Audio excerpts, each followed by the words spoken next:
My issue with your bill is really more in terms of enforcement.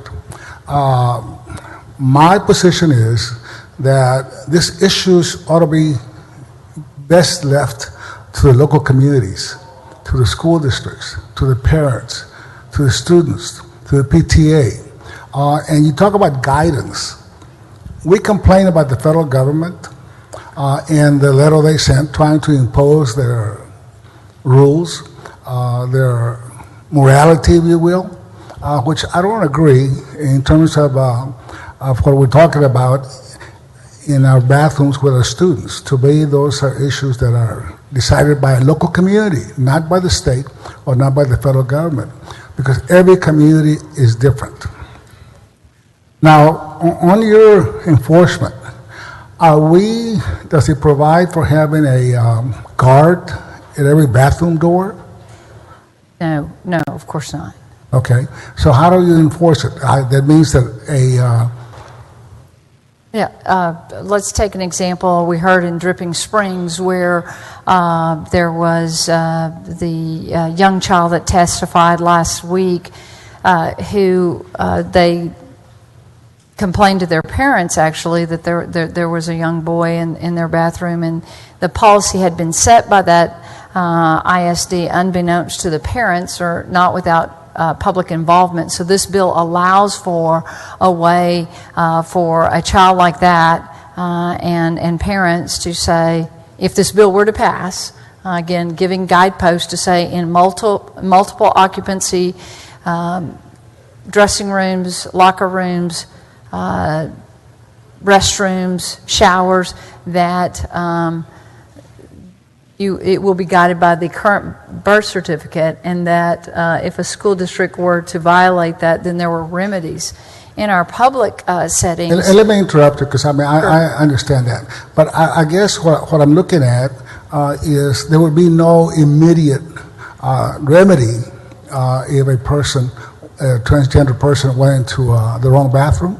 So I think it was best said last week by someone, one of our witnesses, who talked about some of the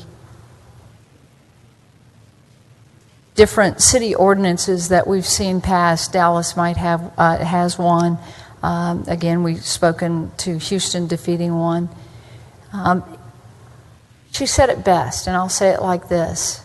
She said, "Don't take away our voices.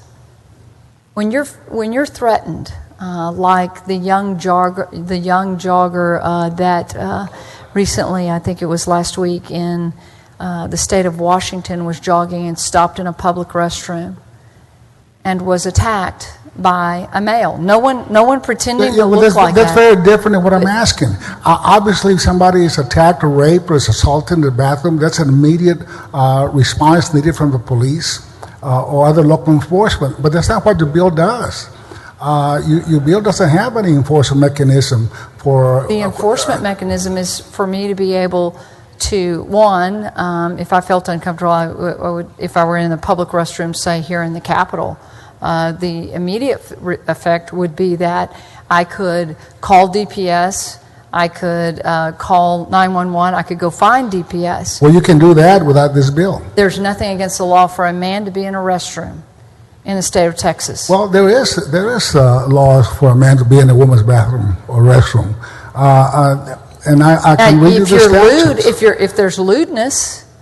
If there's lewdness, if you've exposed yourself, if you're voyeurizing. Okay, well, how do you know if somebody's a man or a woman? Pardon me?